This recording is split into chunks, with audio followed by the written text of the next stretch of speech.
Chapter 1. Suspect Gu Jianjun, male, Han nationality, 33 years old, born on November 11, 1975. Suspected of organizing and leading criminal syndicate, intentional homicide, intentional wounding, intentional arson, intentional robbery, intentional trading and illegal possession of firearms, intentional explosion, rape, smuggling, indecent assault, coercion and organizing prostitution, illegal gambling, extortion, bribery, illegal detention, disrupting financial order. The above crimes have all witnesses and material evidence. After a public trial, the charges are found guilty. After deliberation by the collegial panel, I hereby pronounce the verdict. At this point, the judge looked around and saw everyone standing up. He looked down at the verdict in his hand and read, "Suspect Gu Jianjun is sentenced to death and deprived of political rights for life. This verdict is final and cannot be appealed. It will be carried out immediately. Guangdong High People's Court, April 4, 2008. Dismissed." In the solemn courtroom, the crowd immediately applauded and cheered. Someone shouted, "Get rid of evil for the people." The judges on the main bench left one by one. The defendant on the dock was wearing a prisoner's uniform and had a shaved head. 2 armed policemen pushed him out by the arm. His hands and feet were wearing heavy handcuffs and shackles, dragging on the ground. His footsteps were slow and heavy. Although he had been sentenced to death and would be carried out immediately. But he did not have the lifelessness of a prisoner before death. Instead, the corners of his mouth were raised and there was always a faint smile. When he walked to the door, the bright sunlight shone on his bald head. Gu Jianjun stopped and took a deep breath. His heart warmed and he suddenly felt a sense of rebirth. The cold handcuffs in his hands also seemed to have a trace of warmth. His gaze fell on the crowd of commoners. This is Gu Jianjun? He doesn't look like a bad guy. Why didn't he learn good things at such a young age? A white-haired old woman stared at Gu Jianjun, probably because she was old and couldn't see clearly. She wanted to see what this notorious villain who was famous throughout the province for doing all kinds of evil looked like. The rest of the crowd was also moving. The cameras in the reporters' hands were flashing non-stop. Unfortunately, the surrounding armed police would not let them get close. Gu Jianjun bowed deeply in the direction of the old woman. The white-haired old woman shouted, "Child, remember to be a good person in your next life." Gu Jianjun smiled and the armed police behind him pushed him. He staggered down the steps. The door at the back of the prison van, which had been waiting for a long time, was already open. A few armed policemen shoved him into the car and followed. The car door closed and the siren blared. Because he hoped that I would have a bright future in the army, he did not want me to have a mental burden. Before he died, he told my mother not to tell me. When I returned home, my father was gone and my mother was bedridden. Although I was grieving, the living still had to live, and my mother's illness still had to be treated. But the allowance I had for my retirement and usual savings was less than 3,000 yuan. After taking my mother to the city for various checkups, I bought some medicine, and the money was almost enough. With the help of my comrades and fellow villagers, I pooled some money to let my mother stay in the hospital. But the cost of hospitalization was too high for us villagers, and we couldn't afford it at all. I could only entrust my mother to my comrades in the city, and I went to the south to work, hoping to earn some money for my mother's medical treatment. At this point, the cigarette in his hand, which he had smoked twice, burned his hand and fell into the car. A foot wearing leather shoes reached over and stamped out the cigarette butt. The officer took out another cigarette, lit it, and handed it to Gu Jianjun, saying, "Continue." "Thanks." Gu Jianjun waved his handcuffed hands, put his mouth on the cigarette and took a deep puff. He continued, "After arriving in this city, my fellow villager helped me find a small job at a construction site. Every day I would carry bricks and carry cement from upstairs to downstairs. 800 yuan a month, including food and shelter, and my salary would be paid every 6 months. Although it was hard and tiring, it was really nothing for someone like me who came from an infantryman background. You have to know that 800 yuan a month was half a year's income for a family in the countryside. Half a year later, the house at the construction site was built. But when it was time to pay the salary, the boss disappeared. A group of workers came here to work. In this unfamiliar place, where could they go to get their wages back? They went to the local government and said that there was no way. After going a few more times, they were not even allowed to enter the government's gate. In the end, they could only leave it unsettled. My mother's illness was still waiting for money, and I had no skills, so I had to find another construction site and continue to work as a coolie. In the end, I ran into a situation where I didn't get paid after doing the work. Why don't you complain? The officer frowned. A few armed police soldiers were also attracted by the story of this death row prisoner. They all stared at him curiously. They didn't expect the famous Guijianjun to have done such work. Complain? Guijianjun took a puff of his cigarette and sneered, "Brother, you've been in the army for too long. It wasn't now, so it's useless to complain to anyone. Now there's no other way. Even the country's prime minister came to ask for wages for the migrant workers, so there's the saying of complaining. In the past. I'll let you try it." The middle-aged officer looked a little embarrassed. He took the cigarette butt from the prisoner's hand, threw it down and stepped on it. He lit another cigarette and asked curtly, "What happened next?" "Then. My mother's illness worsened and she urgently needed money for surgery. My comrade even sold his house in order to pay for my mother's treatment. Houses were cheap at that time. They sold it for tens of thousands of dollars. If it were sold now, the price would be 10 times higher. In the end, the money from selling the house was almost spent. I was also anxious. Just then, I met the boss who owed me money. In the end, I didn't get paid and I was beaten up by a group of people. Dragging a body full of injuries, I also got angry. I contacted a few of my former comrades in arms and told them about the matter. I wanted to take revenge. They were indeed brothers who had gone through fire and water with me on the border. In the end, they all came. After discussing it, we kidnapped the boss and blackmailed him for $1 million. We also threatened the boss, saying that if he dared to report it, we would kill his whole family. The boss was also timid, so he really didn't report it," Guijianjun said with a smile. "How could a soldier do such a knowingly illegal thing?" The officer shook his head and said, "Unfortunately, it was too late when I got the money. My mother didn't get the money and left." Guijianjun's voice became low. Suddenly, he looked at the officer and said agitatedly, "So what if I'm a soldier? If this was the anti-Japanese war era, I wouldn't hesitate to shed my blood for the country. Everyone says to protect the country, but I can't even protect my own parents, so what's the point of me insisting on this soldier's belief? Now go and take a look. What kind of people are enjoying themselves in those places of luxury? Are they ordinary soldiers who protect the country or are they ordinary people? Is this the reason why you betrayed the country and harmed the interests of the country? Have you forgotten the sentence in your military oath? The interests of the country and the people are above everything else?" The officer also became agitated. The armed police soldiers in the carriage looked at the two of them in shock. This was the first time they encountered such a thing during a mission. "Harmed the interests of the country, maybe? But you said that I betrayed the country and that's too serious. Please take back your words. I, Guijianjun, have dared to do anything these years, but I don't dare to betray the country. Only traitors would do such a thing. I can bear any crime, but I don't dare to bear the crime of being a traitor. If I have to bear this crime before I die, I won't be able to die in peace." Guijianjun stared at the opposite side and sneered. The few armed police soldiers didn't understand what Guijianjun meant. The middle-aged officer's emotions calmed down. He stared at him thoughtfully for a while and said slowly, "Don't you regret coming to this point?" "Regret?" Guijianjun laughed and said, "Can one regret in life? Is there any use in regret? People who are in this line of work know that sooner or later, you will have to pay the price. It's just a matter of time. At most, you will be a good man again after 18 years. 18 years, a good man again?" The officer couldn't help but laugh and said, "Have you read too many wuxia novels?" Not more and not less." "All right, let me introduce you to a place to read novels. Go to Chidian website when you have time. There are quite a lot of novels there," Guijianjun said. The middle-aged officer nodded and said with a smile, "Thank you. I'll take a look in the future." The prison van jolted.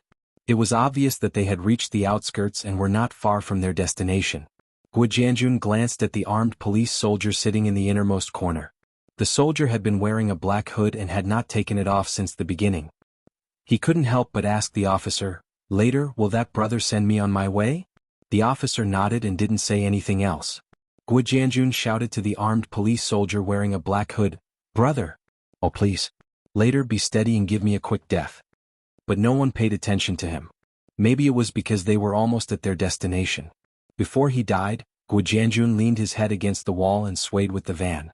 Yesterday's prosperity was like a dream. He had beauties in his arms, but in the blink of an eye, it was like a fleeting cloud. An old song came to his mind.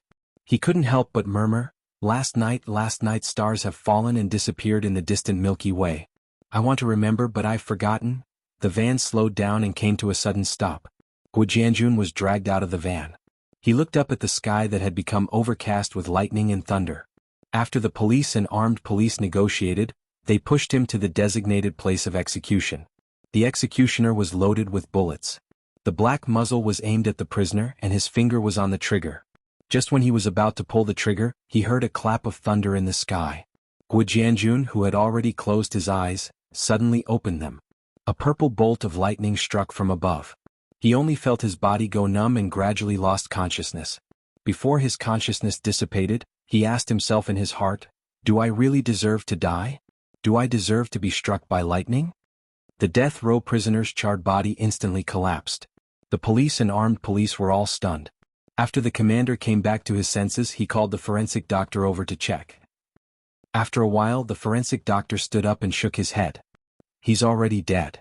Standing in front of the blurry corpse, the commander looked at the camera in front of him. Fortunately, he had recorded it. Otherwise, he wouldn't be able to explain himself. He then took the executioner's gun and pressed it against the corpse's heart. Bang!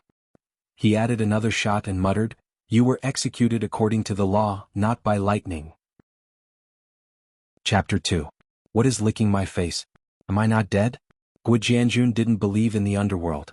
The first thing he thought of was that he was not dead. He struggled to open his heavy eyelids. The sun was shining brightly through the branches at the top. It was dazzling. I'm really not dead. This was his thought when he opened his eyes. A big red tongue was swaying in front of him. He rolled his eyes. A dog's head was in front of him. It was a big yellow dog. The dog saw that he was awake and jumped up and down excitedly. Jianjun was slightly stunned. Then he felt very weak. He struggled to support his body with his hands. Before he could sit up completely, his hands went soft and he fell down again. Damn. This is hunger. Jianjun participated in field survival training in the army. He was very familiar with this feeling. But his body was so weak that he was not far from death. He was a little panicked. He just survived from the government, and now he was starving to death. Damn. How long have I slept? Why am I so hungry? Jianjun clearly knew that this situation meant that his body had reached a very dangerous state. A bowl of sugar water would be good. It could help him recover some of his strength quickly. But it was obviously impossible in the current situation. What should I do? I can't wait to die here. I need to eat something. Looking around, Jianjun's head was about to explode, but he couldn't think of any way. The big yellow dog saw that he was not moving again. It panted and leaned over. I got it. It's very nutritious. It's a good thing to recover strength. With a goal, Jianjun was ready to make his move. Survival was more important than anything else. He touched the ground with his hand and held a stone in his hand. The dog seemed to be very familiar with him, but Jianjun didn't know it. In his mind he thought, if you want to beat a dog you have to hit its nose. He had experience with this. He slowly put his hand around the dog's neck. The big yellow dog was not vigilant at all.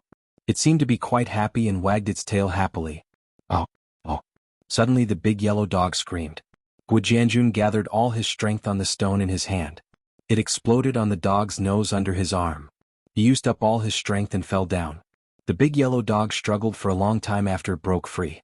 It slowly lay on the ground and stopped breathing. It stared at the person in front of it as if it couldn't believe it. Jianjun rested for a while, then crawled over with all his might. He wrapped his arms around the dog's neck and bit it. No matter how uncomfortable the dog fur was in his mouth, he didn't care. After biting the dog's neck with all his might, he sucked the fishy and salty liquid into his mouth and gulped it down. Jianjun burped and sighed a breath of relief. He turned his body and used the big yellow dog's carcass as a pillow. He actually dares to play this game with me. He thinks I'm a rookie. Then don't blame me for being rude. Jianjun sneered as he looked at the woodsman walking over. He slowly clenched his fists. The old woodsman said passionately, "Young Master Yu, come back with me. Old Master Yu is dying of anxiety." This old man's acting is quite good, as expected of an actor. He even dares to call me Young Master Yu. Seeing him approach, Jianjun's killing intent rose. Suddenly his mind boomed. The words "Young Master Yu" circled in his mind as he fainted. While he was unconscious, the events of Young Master Yu kept replaying in his mind like a movie. When Jianjun opened his eyes again, he was lying on a soft bed. In front of him, there was a girl with a servant's braid looking at him. This girl was very familiar, so familiar that Jianjun could call out her name immediately. When the lady saw Jianjun awake, she shouted in surprise, "Master, Madam. Young master is awake, she shouted as she ran out. F***K. This voice was very familiar. Gujianjun was on the verge of tears. He was not an idiot. Combining the causes and effects as well as the additional memories in his mind, he recalled a very ridiculous matter.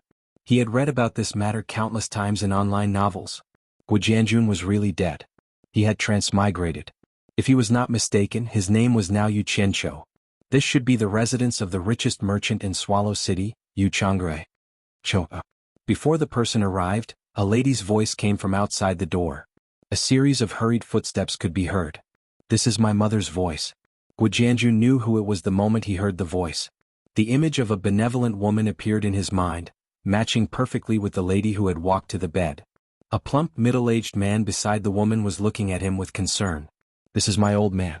The last bit of doubt in Gujianjun's mind disappeared. He was completely speechless. His gaze swept past the crowd surrounding the bed in a daze. It landed on a young man. If Gujianjun was not mistaken, this person was his cousin. Recalling the scene in his mind, Gujianjun's eyes narrowed, and a cold glint flashed across them. Chapter 3. His cousin's name was Shui Gaibao, the only son of Yu Qincho's brother's mother. The Shui family was a wealthy family, and Yu Changre got rich by marrying the daughter of the Shui family. A few years ago, because the Shui family offended the government, they were destroyed. Their only son Shui Gaibao sought refuge with his aunt Shui Ernyang, who was Yu Qincho's mother. Regarding the arrival of this nephew, firstly, it was a close relative, and secondly, it was a form of gratitude to the family. Thus, he treated Shui Gaibao as his own son. Half a month ago, Shui Gaibao invited his cousin Yu Qincho for an outing, but they ran into kidnappers. The former escaped and the latter was tied up.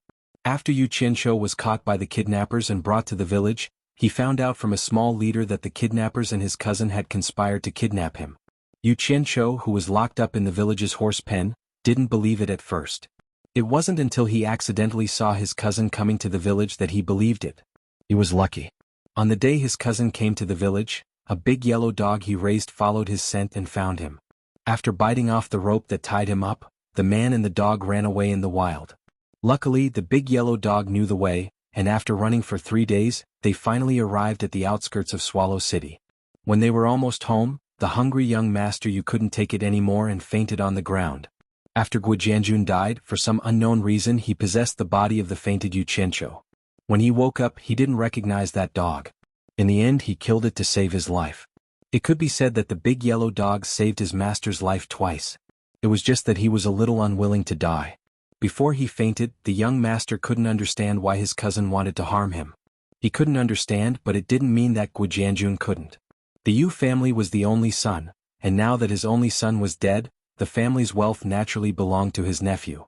Shui Baogai's face turned gloomy, but he hid it well and smiled kindly at Gujianjun. Wrong. He should be called Yu Qincho now. Son of AB***, it seems like you won't give up on killing me. If I'm killed by you again, I'll have wasted all these years of being a big brother. Yu Qincho thought to himself. You ungrateful thing, see how I'll deal with you. The doctor came, took her pulse and told her that her body was still a little weak, but it was not a big problem. She would be fine after a few days of rest. After a while, only the serving maid was left in the room. Yu Qincho didn't say a word. His mind was still in a mess. His thoughts were constantly going back and forth and he needed to sort them out. After some time, Yu Qincho finally understood the ancient costumes in front of him. According to the saying of his previous world, this was an authentic ancient era. But apart from language, this ancient era did not belong to any dynasty that he knew of. He did not know what kind of place he had transmigrated to. He only knew that this place was called the Wuxia Empire. The meaning of the name was still acceptable according to his understanding in his previous world. In short, the customs here were no different from the ancient times of China in his previous world. Yu Qincho was amused. He had read many online transmigration novels in his previous world, and the protagonists were all doing well. Should he try to usurp the throne? If he really couldn't do it, ruling over the world was not a bad choice. But after thinking about it, he gave up. Politics was too scary and tiring.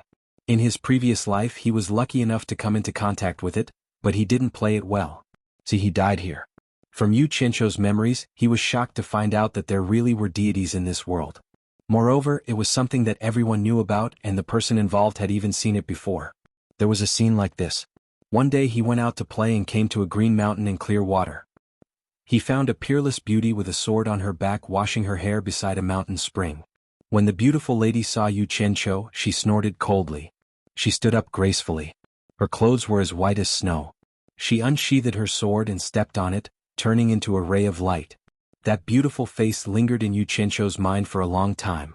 Now, lying on the bed, Yu Qianqiu kept replaying that scene. He had to admit that the girl was too hot. He had seen many beauties in his previous life, and there were many with golden hair. But none of them could compare to that fairy sister. It was something that could only be seen but could not be reached. It wasn't the behavior of a man to be unable to get close to such a beauty. Yu Qianqiu's heart felt like it was being cut by a knife. He cried out in sorrow, "Damn!" The maid in the room, Qingqiao, heard her young master's cry and hurried over to ask, "Young master, are you thirsty? I'll pour you some water." Yu Qianqiu rolled his eyes. This maid's comprehension was too poor. She could hear that he was thirsty. Then he understood that this term didn't exist in this era. There was no other way. Qingqiao brought over a cup of water. Her small arms wrapped around Yu Qianqiu and he drank a mouthful. As he breathed, he caught a whiff of the faint fragrance of a virgin.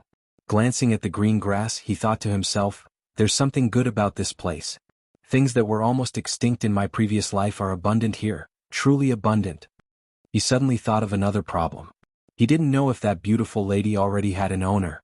With such a beauty there were probably many people who coveted her. It's over, it's over. After thinking about it, he felt that it was impossible. He did it flawlessly. It should be impossible for him to be discovered. His expression softened a little. He said embarrassedly, "Since that's the case, cousin will go out first. Cousin, rest well." After he went out, Yu Qianqiu turned around and looked at the small bowl on the table.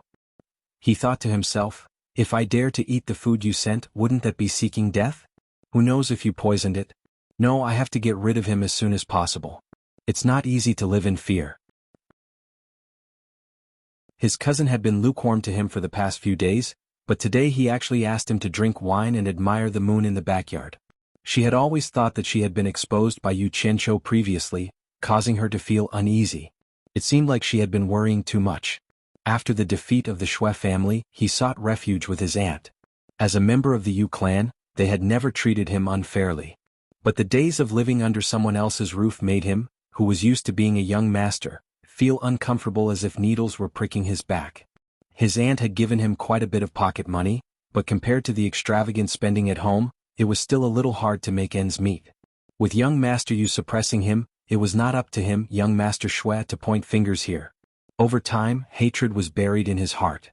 Once, drinking alone in a restaurant, he grumbled after getting drunk, "Yu Changre, if not for my Shui clan, you wouldn't be where you are today.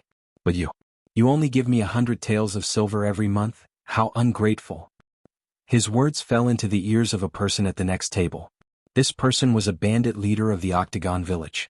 After knowing that Shui Gaibao was the nephew of the richest man in Swallow City, Yu Changre, he wanted to befriend him. In the end, the two hit it off. After that, they decided to kidnap Yu Qianqiu and blackmail Yu Changre, intending to kill him after getting the money. This way the Octagon village could get the money, and Shui Gaibao could inherit the Yu clan's assets. However, to their surprise, even though they had kidnapped Yu Qianqiu, he managed to escape. After that, they saw Yu Qianqiu being sent home. Afraid that the matter would be exposed, Shui Gaibao wanted to kill him again. But his uncle, Yu Changre, had sent people to guard him day and night, so he never had a chance to make a move. He was originally quite worried, but today his cousin came to invite him to drink and admire the moon with a smile. His heart was finally at ease. His cousin obviously did not know that the matter was related to him. It was good that he did not know. He would find a chance next time. After the servant girl helped him tidy up his clothes, Shui Gaibao happily went to the banquet. On the stone table in the garden, food and wine were prepared. Yu Qianqiu guarded a lantern, waiting alone. The candlelight flickered, shining on his face. His fingers were lightly tapping on the stone table when the sound of footsteps could be heard. Yu Qianqiu's cold eyes swept towards the entrance of the garden, his face changing into an eager smile. "Cousin, you made me wait for a long time." Yu Qianqiu stood up with a smile. Shui Gaibao walked over and pointed at himself, saying, "My clothes are not neat, how can I come to cousin's date? We are a family, there is no need to care so much. Cousin, sit." Yu Qianqiu invited him to sit, picking up the wine jug to pour wine for him. As he raised his hand, he accidentally touched the lantern on the table. The lantern fell to the ground, the flame extinguishing, and it was instantly dark. Xianxia said, "Look at how clumsy I am. Cousin, don't rush, just light it up again, I will pick it up." Shuigaibao finished laughing and bent down to pick it up. Just as he stood up, he saw a black shadow smash towards him. Shuigaibao grunted and fell down. Under the moonlight, Xianxia held a rod, going around the stone table, holding the rod with both hands, smashing the head of the person on the ground. After a while he finally stopped moving and kicked the floor, saying, "Damn it! I can't be bothered to talk to you, I'm afraid you won't die." The candlelight was lit up again, and young master, you took the lantern and shone it at the mangled corpse on the ground, then poked it with the rod. Seeing that it was dead, he nodded. Putting the lantern back on the table, he poured a cup of wine and drank it in one gulp, smacking his lips, saying, "Finally rid of this scourge, I can sleep in peace." Nice. Old master will have to worry about the rest. I don't believe he will send me, his only son, to the authorities. With that said, he picked up the rod and walked away, muttering. One could faintly hear him saying, "Fuck. I can't even find a suitable weapon in such a huge residence, forcing me to find such a thick rod from the firewood pile." Young master, you carried the rod to the kitchen, threw it into the stove and left. He went around to the entrance, found a corner and squatted down. After squatting for a while, Xianxia felt that something was missing, touched his chest and was stunned. He sighed, "I have to quit even if I don't want to, damn it. Where am I going to find cigarettes to smoke?" The door opened and Xianxia, who had just finished socializing, returned with 2 attendants. He had just taken a few steps when he suddenly heard someone shout, "Father!" It was his son's voice. Xianxia was stunned, and he turned to see Xianxia squatting in the shadow of the corner. He couldn't help but frown, saying, Why are you squatting here? You just recovered, be careful not to catch a cold." "Father, I have something to tell you." Xianxia walked over slowly. Xianxia knew that his son had been waiting here for him, and this was the first time he had seen him like this. He said to the attendants behind him, "Go back and rest." The 2 of them respectfully retreated. "What's the matter?" Xianxia asked in a loving tone. Xianxia said, "Father, follow me." The former did not ask any more questions and followed his son to the garden. Xianxia picked up the lantern on the stone table, and it illuminated the corpse on the ground. Xianxia looked in the direction of the candlelight, and the person lying on the ground was badly mutilated, and his head was smashed into a pulp. He could no longer tell who it was. However, he could still tell from the clothes of the people in the residence, and he could vaguely guess who the corpse on the ground was. He frowned slightly and said, "It's your cousin?" Xianxia nodded and observed his father's expression. Seeing that his father did not have much of a reaction, he thought to himself, "I was right. For a business to be this big, how could it be simple?" Xianxia sat down on the stone bench, stared at his son and asked, "Why did you do this? Did he have anything to do with your previous kidnapping?" His son did not directly answer him and only filled up the wine cup in front of his father, saying, "The wine and dishes are clean, no one touched them." After saying that, he filled up his own cup, sat down, and after drinking a cup, he slowly told his father what had happened. The more Xianxia spoke, the darker Xianxia's face became. When the former finished, the latter slammed the table and said angrily, "As expected, it's this unruly bastard. He actually wants to end our family's line. I have long suspected that it was him. If it wasn't for your mother, I would have made him beg for death. Father, I killed him with my own hands. I'm afraid that if my mother finds out." Before Xianxia could finish, Xianxia waved his hand and said, "You don't know anything, go back and rest. I'll handle this." "Got it, father? Then I'll go wash up and sleep?" Xianxia asked, and his father nodded. Seeing his son leave indifferently, Xianxia was slightly surprised. He did not expect his son to kill someone with his own hands, and even more so, he did not expect his son to be so calm. He knew how much mental fortitude was required to do this. It seemed like he had been stimulated by this kidnapping, but now it seemed like it was not a bad thing. At least it was better than being a muddle-headed young master. After drinking a cup of wine, he sighed, "My family finally has a successor. I haven't been a big brother for many years, I don't like the cold bedside, don't force me to miss, don't force me to cry, I'll fall out." After getting rid of the worry in his heart, Xianxia lay on the bed, crossed his legs and hummed a song and slowly fell asleep. Chapter 5. He slept until the sun was high up in the sky. When he got up, he sat on the edge of the bed in a daze. It was unbelievable that he had changed from Guijianjun to Yu Qianqiu. He murmured, Yu Qianqiu, this name has a good meaning. It means there are no worries, right? I wonder what he looks like in person. Thinking of this, he called for his maid, Qingqiao, to help him wash up and change his clothes. After that, he sat in front of the bronze mirror. The bronze mirror was not as clear as the mirror in his previous life. Yu Qianqiu was a little listless. No matter how unclear he was, he could roughly see his appearance. Compared to the handsome boss Gua in his previous life, his current appearance was simply too ordinary. The only good thing about him was that he was younger than in his previous life. He was only 16 years old this year. He comforted himself by thinking that it was probably the mirror's problem. He ordered Qingqiao to prepare a basin of ink. His ordinary face was reflected in the basin. Yu Qianqiu completely gave up. Last night, he was still dreaming of an immortal sister, a handsome man and a beautiful woman. Now he could only dream.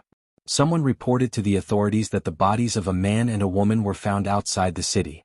After an investigation by the authorities, they confirmed that the dead were Shui Gaibao and his personal maid from the Yu residence. They had probably encountered bandits and were killed. After the Yu residents received the news, they sent people to confirm the identities of the dead. When she learned that Shui Gaibao was dead, Shui Ernyang cried her heart out. However, the authorities could not find out who the murderer was. When Yu Qianqiu found out, he could not help but admire his father's ruthlessness. He did not expect that Yu Changre was afraid that the news would leak, so he killed the maid as well.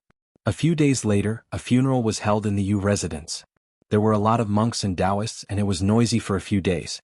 The father and son also pretended to be sad. They did not need to be taught to do this and they pretended to be good at it.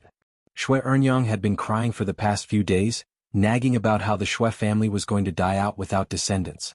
Later on, she didn't know who came up with the idea, but she pulled Yu Qianqiu and begged him to have a few more sons so that one of them could inherit the Shui family's bloodline.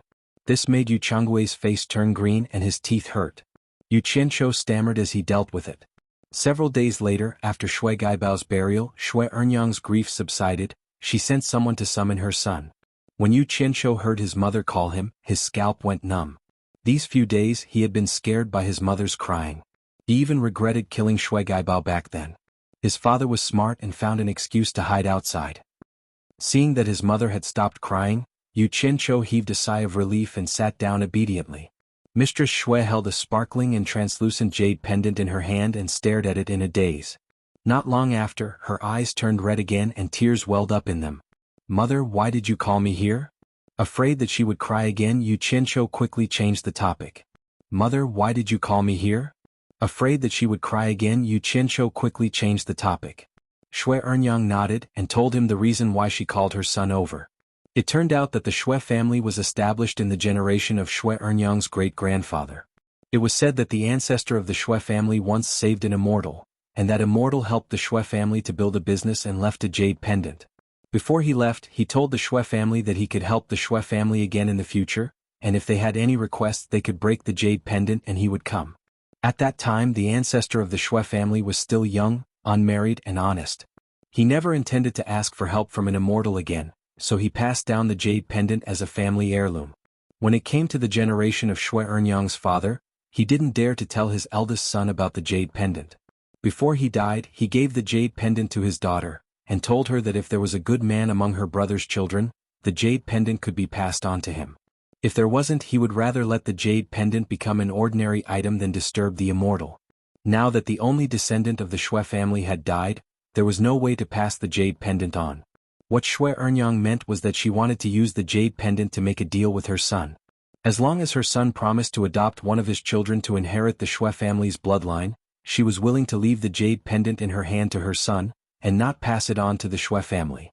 After listening to his mother's words, Yu Qianqiu's eyes immediately emitted a green light. He stared at the jade pendant in his mother's hand, and swallowed with difficulty. Ever since he found out that there were immortals in this world, he had been obsessed with them. He had never expected that this matter, which he had been unable to find a way out, would be in the hands of his mother.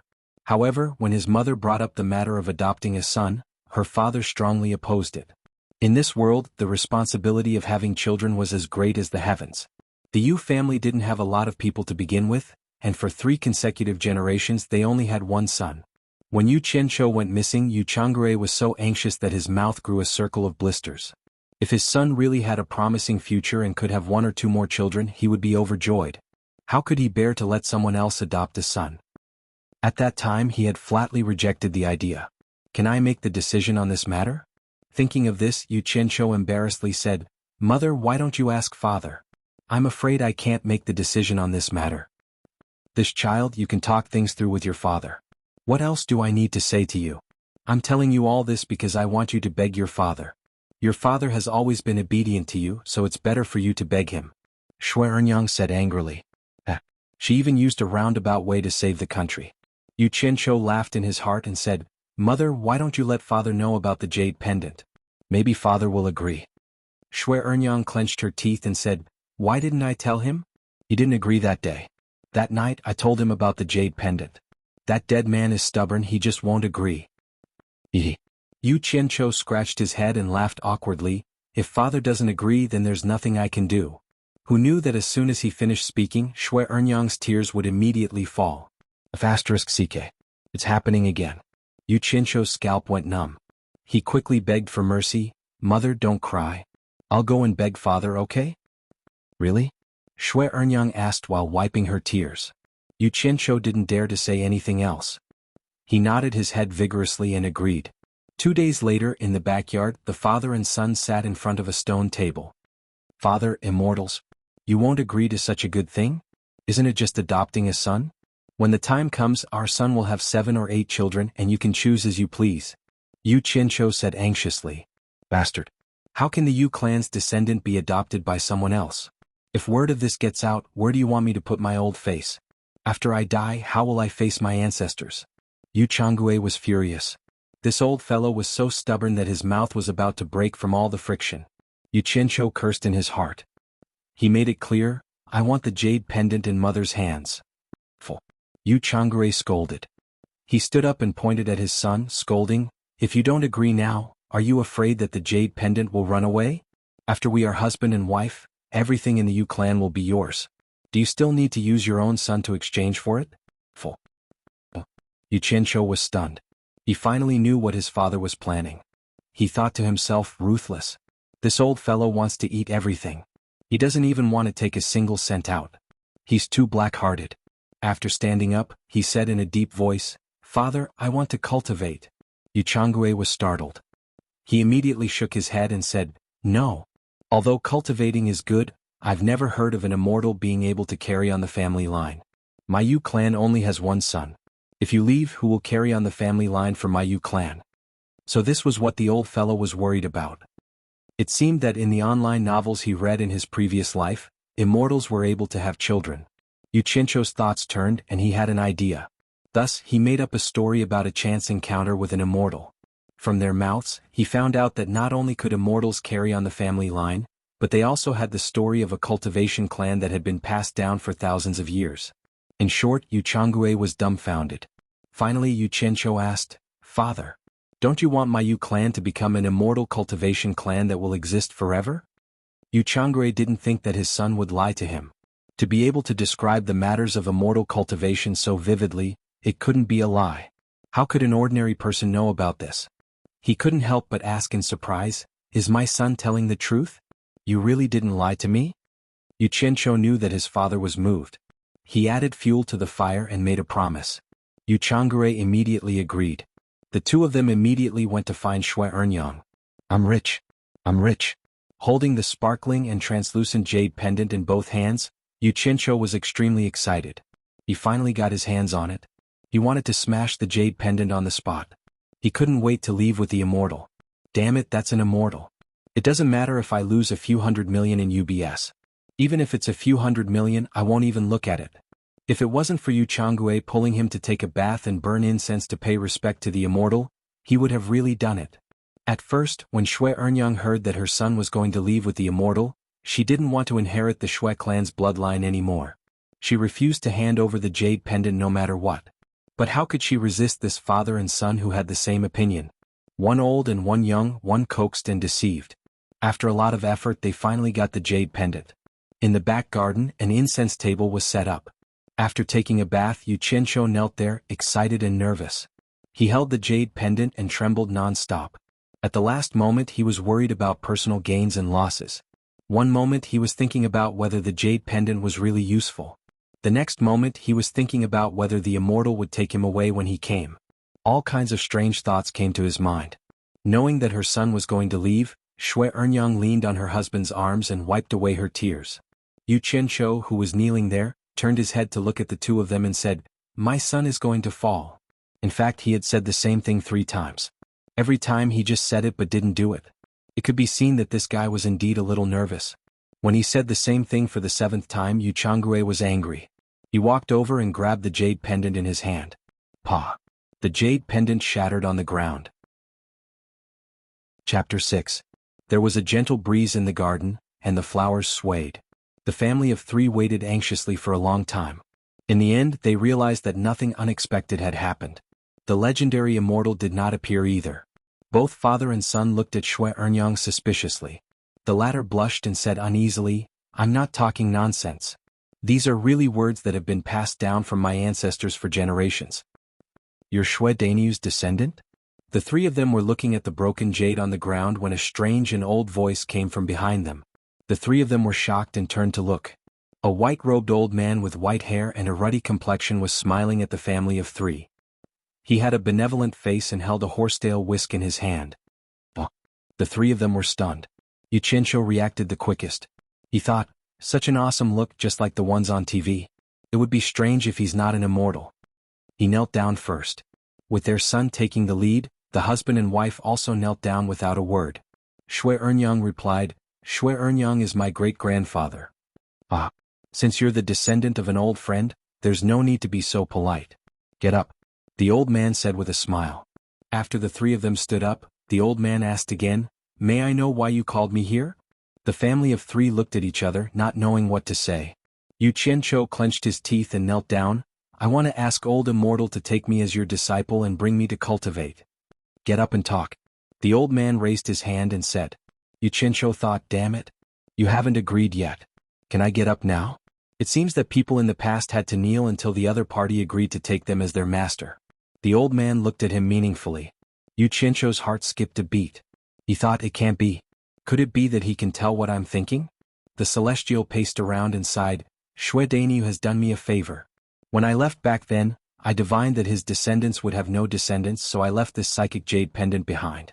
I wanted to help Xue family resolve this disaster to repay his kindness. Now it seems, sigh." He shook his head and looked at Xianxia before continuing, "Young man, I'm not belittling you, but your physique is extremely poor. Immortal cultivation is not suitable for you at all. Even if I bring you back to the mountain, you won't have any future to speak of. You have to think carefully. Why don't you change your request?" When Xianxia and his wife heard the old immortal's words, they deeply agreed and looked at their son worriedly. Holy shit. The old man spouted so much nonsense. In the end, he just wanted to go back on his word. Change the request? What haven't I played before? Do you think there's anything else in this broken place that can attract me other than immortals? Where else could he find such a good opportunity after losing it? Damn it. I don't want to trade. Let's see who is thick-skinned. This was what Xianxia thought to himself. He didn't say anything. He purposely looked at the broken jade on the ground and kowtowed without moving. From Xianxia's actions, it was clear that he did not want to exchange. Seeing their son like this, the couple was really afraid that the old immortal would lose face, but they didn't know if they should say anything. The old immortal frowned and secretly thought that this kid really didn't know what was good for him. He said unhappily, "Since you are not willing to exchange, I will keep my promise. However, I can't accept you as my disciple because my identity doesn't allow it. However, I can choose another good teacher for you. Are you willing?" "Forget it. I can't force this old man into a corner. If I annoy him, he will just leave." Xianxia hurriedly kowtowed and said, "Yes, yes. Then let's go." The old immortal waved his big sleeves. Xianxia, who had just stood up to say goodbye to his parents, suddenly couldn't move at all. His vision turned black and he couldn't see anything. He could only hear the whooshing sound beside his ears. He couldn't help but curse the old immortal's 18 generations of ancestors in his heart. The couple in the garden saw the 2 people suddenly disappear in front of them. After a moment of shock, they also knew that their son had been taken away by the old immortal. On Guangceng on Qingguang Mountain. There are traces of immortals in the depths of the clouds. The human world is blessed with boundless happiness, I am willing to live in this mountain for the rest of my life. Qingguang Mountain was about 3,000 feet high. It covered an area of several thousand miles. The mountain was steep and the forest was dense at the foot of the mountain. Wild beasts roamed everywhere. It was a place that was rarely visited by humans. What the world didn't know was that there was another scenery at the top of the mountain. An Kuang-tsung, who had extraordinary strength in the cultivation world, was at the top of the mountain. A ray of light streaked across and landed in front of An Kuang-tsung's mountain gate. Yu Qianzhou's whole body relaxed. His eyes lit up. He could finally see after holding it in for a long time. After asking around, he had already reached the top of the mountain. Halfway up the mountain, there was a sea of clouds and fog. The whole mountain top was shrouded in a layer of hazy green light. Yu Qianzhou thought, what a paradise on earth. It really is like the place where the immortals live. Follow me. The old immortal beside him lightly shouted. Young master Yu hurriedly followed. When the two boys guarding the mountain gate saw the old immortal, they bowed together and said, Greetings, sect master. The old immortal nodded. Yu Qianzhou got a fright. His little heart thumped and he thought, my God, it's the sect master. Incredible. So this old guy is also a gang leader. He was in the same line as me in my previous life. We're both bosses. He hurriedly followed. Along the way many people bowed to the old immortal. Yu Qianzhou then came to a big hall. The big hall was made of wood and stone. It was spacious and majestic. The kid muttered in his heart, if this place was developed as a tourist attraction in my previous life, with the unique natural environment and scenery, I would definitely make a fortune. The mountain is too high. The first thing to do is to build a cable car at the top of the mountain. After Yu Qianzhou followed the old immortal into the big hall, many old men stood up from the praying mats and bowed. Sect Master Xianxia. The old man smiled to the two sides and walked straight to the praying mat in the center and sat down. Yu Qianzhou obediently stood by his side. The others also sat down, but they all stared at Yu Qianzhou and sized him up. The old immortal smiled and explained, 100 years ago, I owed someone a favor of saving my life in Swallow City. Today his descendant begged me to join An Kuang-tsung to cultivate. In order to repay this favor, I can only bring this young man up the mountain. To be honest, his physique is extremely poor. He's not suitable for cultivation at all. I wonder which junior brother is willing to give me face and accept him. Just treat him as an errand boy. *CK. Old fart, you're talking about me like this. So many people aren't giving me any face at all. You actually want me to do errand boy? Just you wait. One day I'll tear apart your bullsh *Tian Kuangzhou. Yu Qianzhou kept cursing in his heart, but he didn't dare to show it on his face. He knew that he had to lower his head when he was under someone else's eaves. However, looking at the group of old men in the big hall, it seemed that not many of them liked him. No one was willing to accept him as a disciple. After holding it in for a long time, a sloppy old man sitting at the very back stood up and said, Then follow me. I don't have a disciple anyway. The sect master, whose face had gradually darkened, smiled and said, It's been hard on junior brother. Quickly go and acknowledge him as your master. The last sentence was said to Yu Qianzhou, who was beside him. Yu Qianzhou hurriedly ran over and kowtowed 3 times to the sloppy old man. Disciple Yu Qianzhou pays respect to master. The old man smiled. After calling him up, he said to the sect master Xixiang, Then I'll bring him back first. The sect master nodded. The group of people congratulated him for taking in a good disciple. The old man smiled and shook his head. He led Yu Qianzhou away. The latter cursed in his heart, a bunch of bastards who will die a horrible death. Chapter 7. Yu Qianzhou right? The master who was walking in front asked indifferently.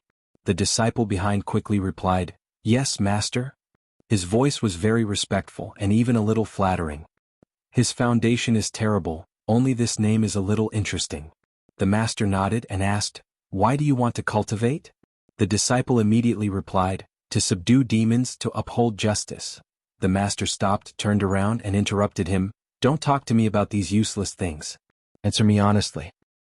If I tell you the truth and you don't chase me away, I'll tell you, to pick up girls. Do you understand? The disciple thought this in his heart, but he smiled awkwardly and said, Master's eyes are really sharp, I can't hide my thoughts from you. To pick up girls, to be immortal. The master turned around and the disciple followed. The two of them asked and answered and gradually walked away. From the master's words, Yu Qianzhou more or less understood An Kuang-tsung.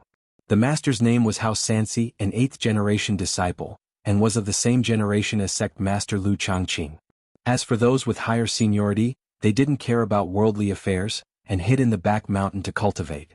Speaking of which, Yu Qianzhou's seniority was quite high. An Kuangsung's seniority was at the 11th generation disciple, and when he met Yu Qianzhou, who was a 9th generation disciple, he had to call him martial granduncle. Hao Sansi had never accepted a disciple, and Yu Qianzhou was the first.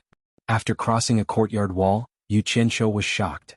Looking around, the back mountain was built along the mountain range, and there were probably more than 1,000 houses of various sizes. To be able to build such a large building complex on such a high mountain, one must have a lot of power. The evaluation that Yu Qianzhou gave to An Kuangsung was one word: rich. Looking along the pebbled road, the style of the houses was not the same, and most of them had a courtyard. The houses and courtyards were all of different sizes. Hao Sansi led Yu Qianzhou to a house that wasn't small, and the courtyard wasn't small either. After entering, Hao Sansi said, "I live here alone and there are many rooms. You can choose any one." Yu Qianzhou was a little dumbfounded when he entered. From the outside the house looked good, but when he got closer, there was an indescribable smell, and it was very unpleasant. At that time he thought, is this the smell of the legendary pills? Now he couldn't believe it. Is this the smell of cultivators? The stench of alcohol, sweat, feet, and all sorts of garbage piled up to give off a putrid smell. Looking, that. Yu Qianzhou couldn't tell what they were. There were black piles here and there, and they were almost taller than the courtyard walls. They emitted a messy stench, and there wasn't even a single weed in the entire courtyard. He felt like vomiting on the spot, but in order to give his master face, he forcefully held it in. He couldn't believe that a living person could live in a house like this.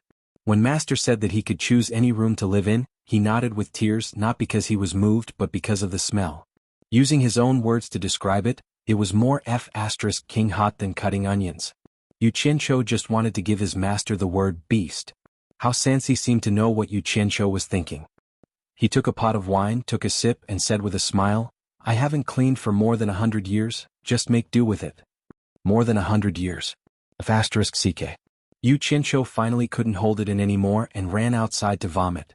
In the following half a month, Yu Qianzhou fully displayed his hard-working spirit. He rested at sunset and worked at sunrise. During the day he dressed up as a ninja turtle, carrying bags of things that everyone avoided, and threw them down the cliff. At night, he slept in the wild forest, with the sky as his blanket and the ground as his bed. Another half a month later, the house that was washed by xuanhuan looked brand new. Fragrant flowers were planted everywhere. Yu Qianzhou finally chose a room for himself, and the process was unspeakably painful. He also understood why all the houses within a radius of 100 meters around his master were empty. "I see smoke rising again, twilight covers the earth. I want to ask Smoke, where are you going? The sunset is poetic, the dusk is picturesque." It was still the same courtyard, and under the setting sun, smoke rose in spirals. Yu Qianzhou hummed a little song, wearing a hat made of banana leaves, and was very busy. The homemade oven was filled with things, and he was holding a brush, dipping it in sauce and smearing it on the baked food. During this period of time he made a lot of strange things to flatter his master. His purpose was self-evident. "What kind of *T song are you singing again? It's so bad." Hao Sansi scolded jokingly, holding a bamboo stick in his hand, skewering frogs, pheasants, rabbit meat.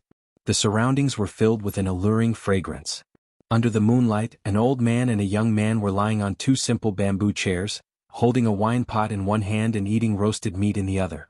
Between the two of them was an oven, and the fire was extinguished, giving off residual heat as it warmly roasted the roasted meat. The two of them could eat whenever they wanted, and it was very convenient. "Master, don't throw away the bamboo sticks after you finish eating. Please cherish the fruits of my labor." "Hee. I've gotten used to throwing them away. I'll definitely change. How are my friends from abroad?" Yu Qianzhou suddenly felt that this old fellow was too cute, and he was so excited that he couldn't speak. Hao Sansi laughed heartily as he returned to the house and lightly said, "Although I haven't taught you anything, I know that you have been preparing for cultivation these few months. I believe that you should be able to understand this book, so you don't need me to teach you anymore. If there's anything you don't understand, you can come and find me at any time." Yu Qianzhou hugged the book and tears welled up in his eyes. He raised his hand to wipe them away, and knelt down with a plop and kowtowed 3 times. In life, what could be happier than tasting one's desire? He kowtowed 3 times with sincerity, and in his heart he really regarded xianxia as his master. Yu Qianzhou stayed in his own room for almost a month, and he had already memorized the qi refinement entry-level cultivation method by heart. Unless he was hungry, he almost never stepped out of the courtyard. Xianxia, who often pestered him for food, also didn't disturb him. According to the cultivation method, the first thing to do was to feel the spiritual qi of heaven and earth, and then absorb it for one's own use. But this blockhead of a body spent almost a month, and he didn't even feel a fart, let alone the spiritual qi of heaven and earth. Thinking of the evaluation of him by the old fellows on Guangceng and the other old fellows, he felt miserable. But he also refused to give up. If he was the kind of person who retreated when faced with difficulties, he wouldn't have become the infamous boss Gua in his previous life. There was a saying in a certain TV series that he deeply agreed with. Don't abandon, don't give up. Another 2 months later, Yu Qianzhou became impatient in his room. There was no reaction. During this period of time, he often encouraged himself with the story of the tortoise and the hare. But this feeling of not making any progress, no one could stand it. Feeling that there was something wrong with his mentality, he decided to stop and go out for a walk to adjust his mentality. He believed that there would be a day when an iron bar could be ground into a needle. Stretching his limbs, he wandered out of the courtyard. Xianxia, who was leaning against the door with a wine pot in his arms, sighed and shook his head as he watched the figure leave. On Guangceng had many disciples, and along the way he met many familiar and strange faces, many of whom pointed at him. Yu Qianzhou didn't go out much, but his reputation as a useless person had already spread throughout On Guangceng. Those familiar faces, for example, the 2 11th generation disciples who were walking in front of him, had naturally conversed before. One of them said, "Yo, granduncle, have you had your fill?" The other person said, "What are you saying? Granduncle can't come out if he's not full." Eating, drinking, and defecating all day long, anyone would be sick of it. It's okay to not eat a meal. Granduncle, do you think I'm right? The 2 of them burst into laughter. That was the content of his conversation with those familiar faces. Some of the masters even used him as a negative example to educate their disciples. Yu Qianzhou was already used to this. He smiled and brushed past the 2 of them. For a person who was originally high and mighty, with a prideful heart, to calmly face these rumors and mockery, the bitterness was not something an outsider could understand. He himself was engraved in his bones. Looking around, On Guangceng had many beautiful female disciples. Yu Qianzhou sighed in his heart, but from the trace of mockery in the other party's eyes, he couldn't say the word "picking up girls" anymore. He clearly knew that he had lost that qualification. Even if it was based on appearance, the current Yu Qianzhou's stinky appearance was not up to standard. Did he want to use his kindness to move them? Yu Qianzhou wasn't that stupid. Or should he shamelessly pester them? He didn't have the confidence to do that. To him it was no different from begging for pity.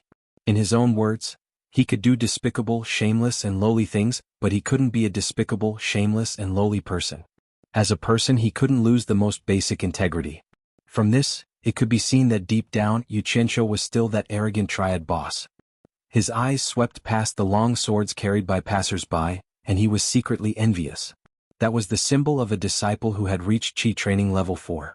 The Qi training stage was divided into 3 levels: intermediate, and final. Breaking through level 3 to level 4 was intermediate. On Guangceng would give you a weapon, a specially made long sword. Compared to the ordinary long swords, it was definitely better. In order to avoid those mocking eyes, it could be said to be a subconscious escape. Yu Qianzhou walked towards the depths of the back mountain. The secluded seniors of the Green Sky sect lived in the back mountain. Normal disciples didn't dare to disturb them. He also knew this and walked with a vague feeling of worship. Looking at the end of the road, there were dozens of simple and unadorned buildings hidden in the forest. Yu Qianzhou stopped and didn't dare to go any further. Even the sect master Lu Changqing didn't dare to barge into the residences of those seniors. This was also the first time he came here. He couldn't go any further, it wasn't a place he could go. Sighing, he turned around and wanted to go back the way he came. After walking a few steps, he suddenly stopped. There seemed to be a deserted path in the forest beside him, extending down the mountain. He didn't know where it led to. If he didn't look carefully, he really wouldn't be able to see it. He could vaguely see that there used to be a path. Yu Qianzhou hesitated a little but still decided to go over and take a look. Stepping on the wild road that was densely covered with thorns, he carefully went over. He walked all the way down the mountain. After walking for about an hour, stone steps suddenly appeared under his feet. The gaps of the stone steps were full of weeds, almost completely covering it. The road was winding and he didn't know where it led. The surrounding trees were dense and gloomy. Xianxia had the thought of going back, but after walking for such a long time, he couldn't help but have a trace of curiosity and continued to walk. After a cup of tea's time, he heard the sound of water flowing, and he couldn't help but quicken his pace. Suddenly, his eyes opened up, and he had already reached the end of the road.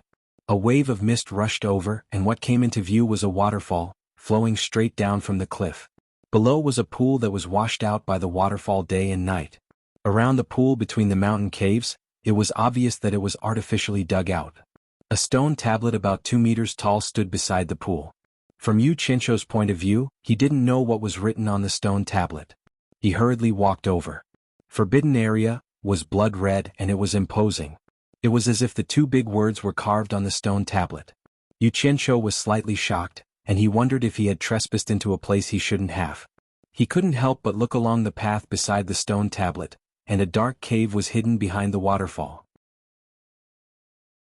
Chapter 8. He would be lying if he said he didn't want to go in and take a look.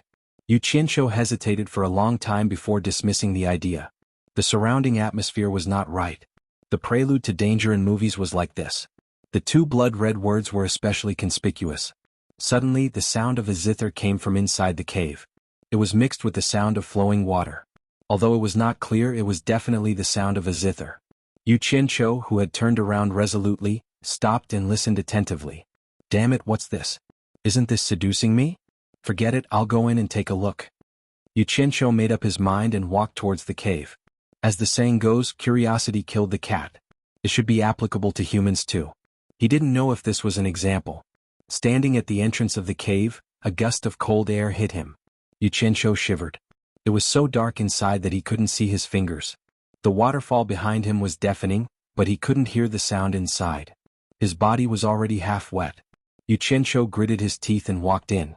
After turning a corner, he couldn't see anything in front of him.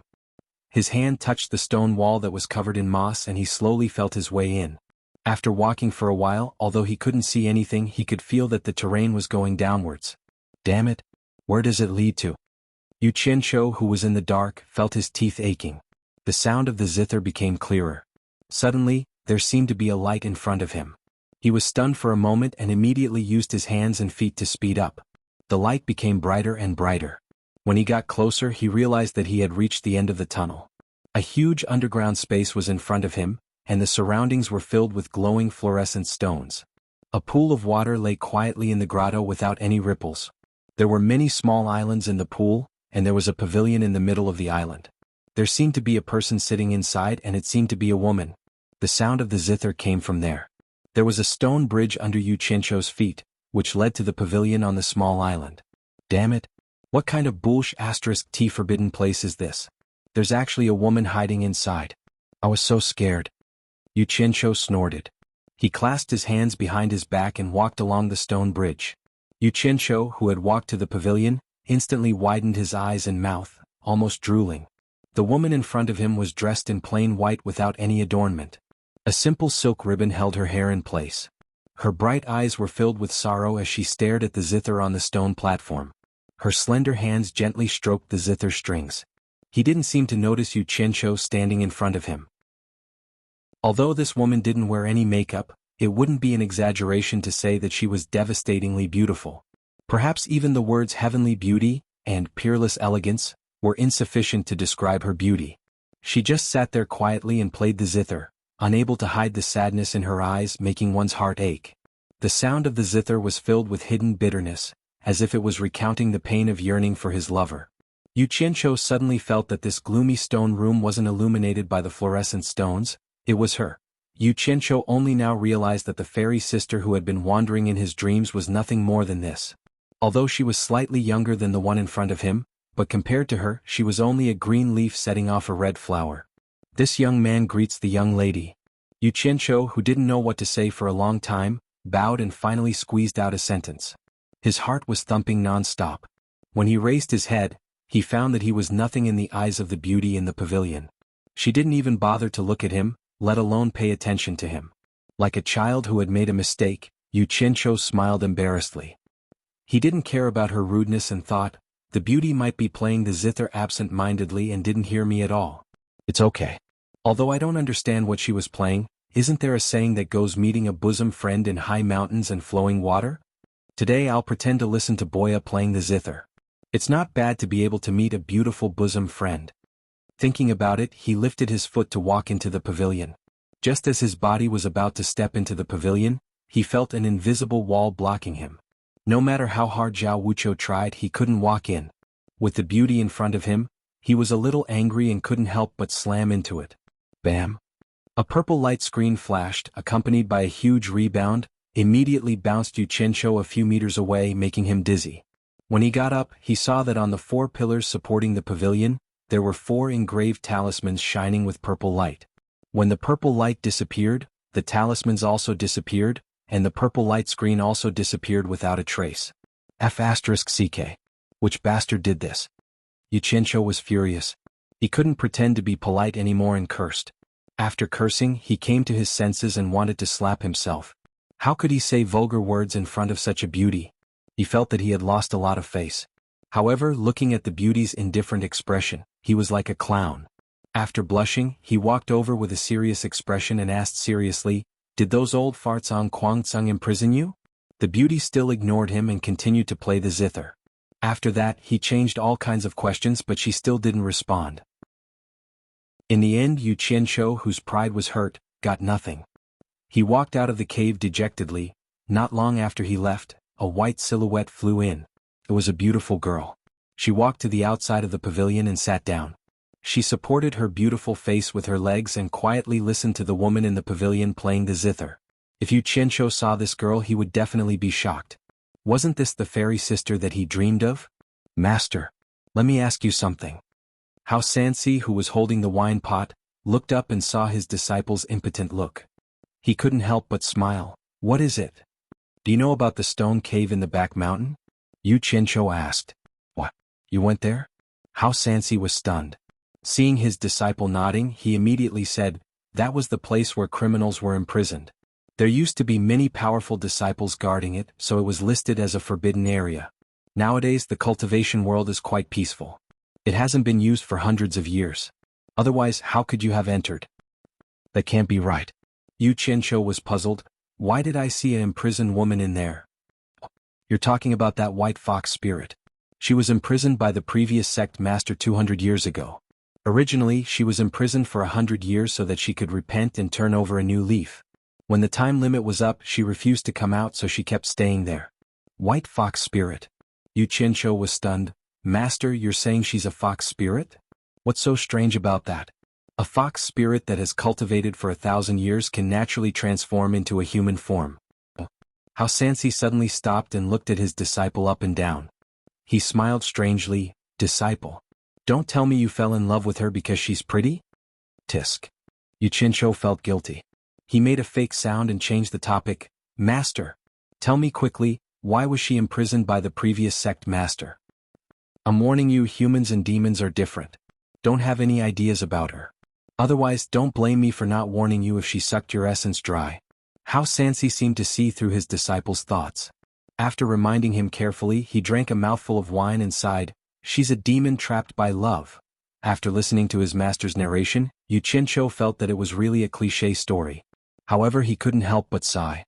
It turned out that the woman in the pavilion was really a white fox spirit that had cultivated for 1,000 years. Before she cultivated into a human form, she was injured by a hunter. Fortunately, a scholar saved her. 1,000 years later, the white fox spirit cultivated into a human form and looked for her savior to repay the kindness. She found a handsome young man.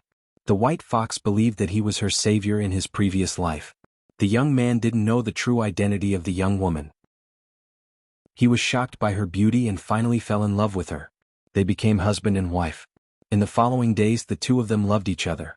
The young man studied hard in order to get a place in the imperial examinations and bring honor to his ancestors. The young woman washed her clothes and took good care of him. Hard work paid off.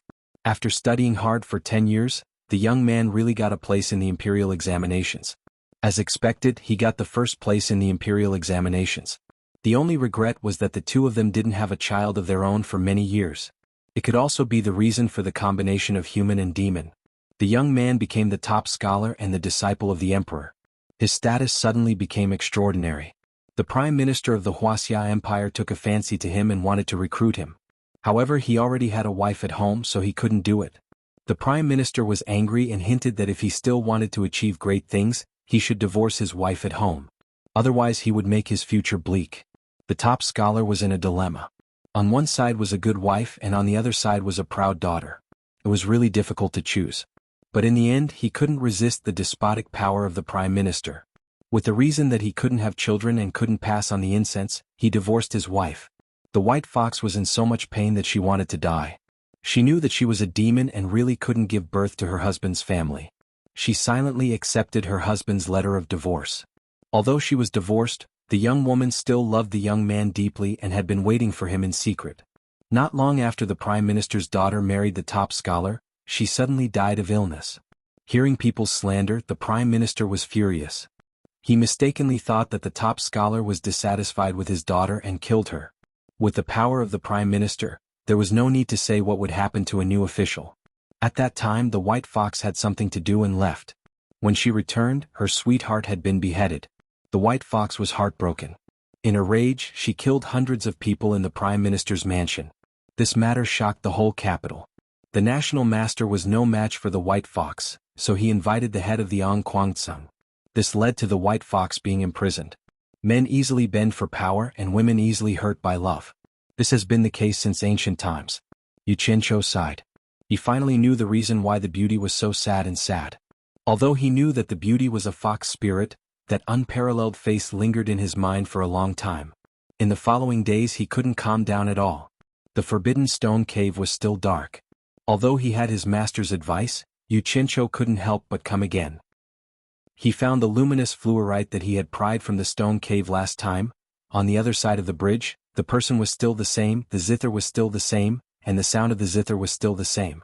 Xianxia slowly walked over and stood in front of the pavilion, quietly looking at the face that could subdue all men in the world.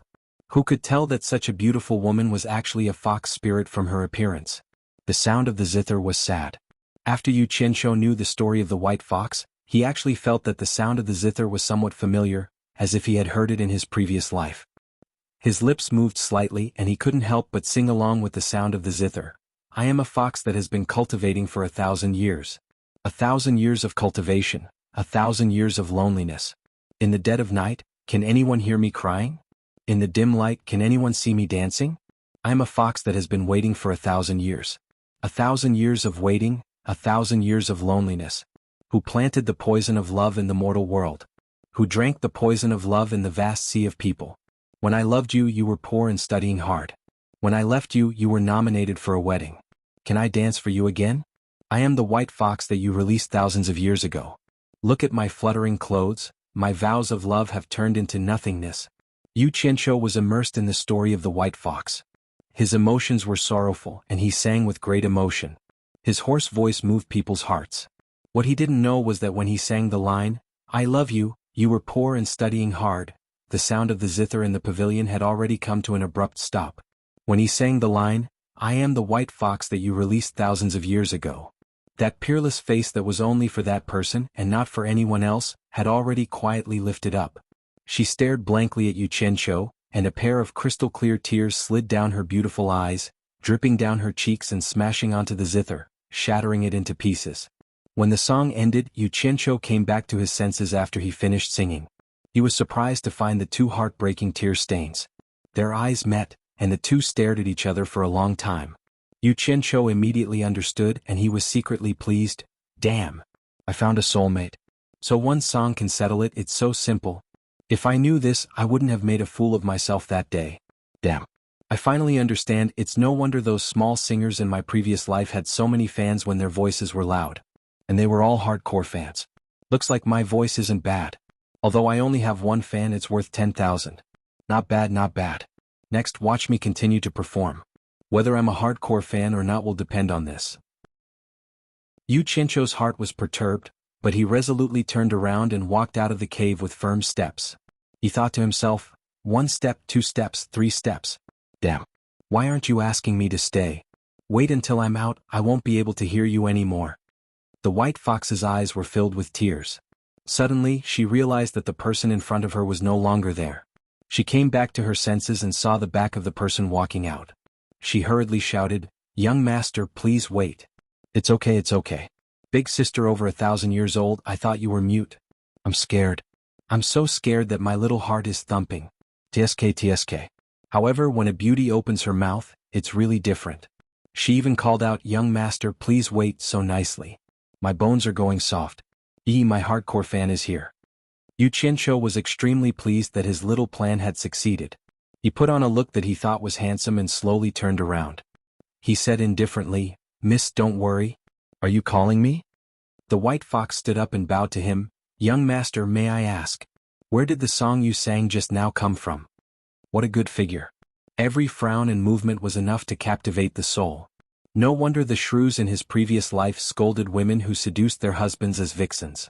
Xianxia was a little infatuated.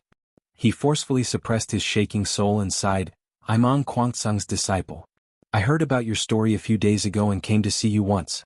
Seeing that you're so sentimental, I'm deeply moved. I especially played along with your zither and gave you a song to express my admiration for you." But in his heart he prayed, "Sister Chenrue from Earth, I'm borrowing your song to pick up girls. Please don't stoop to my level. I've sinned, I've sinned." "You flatter me, young master." The white fox finished speaking and hesitated. She said uneasily, "I have a presumptuous request. I hope young master can agree to it." Xianxia frowned and thought, "What presumptuous request? Do you want to suck me dry? I won't do that." The white fox saw that he was hesitating and was afraid that he would not agree. She quickly added, "Can young master teach me this song? I'll definitely repay you after I master it." "What kind of repayment? Devote yourself to me? No way. Master said that I'll be sucked dry by you." Xianxia thought about it and realized that this was the other party's request. He walked to the pavilion and said generously, "Such a small matter is only natural. Getting to know each other is fate. Don't talk about repaying me generously. From today onwards we are friends. It's fine as long as we keep in touch." This shameless thing had set a tone for the relationship between the two of them. When young master was singing just now, I was lost in thought. Can young master sing it again? The white fox was a little shy. She felt that this request was too much. Xianxia's heart skipped a beat.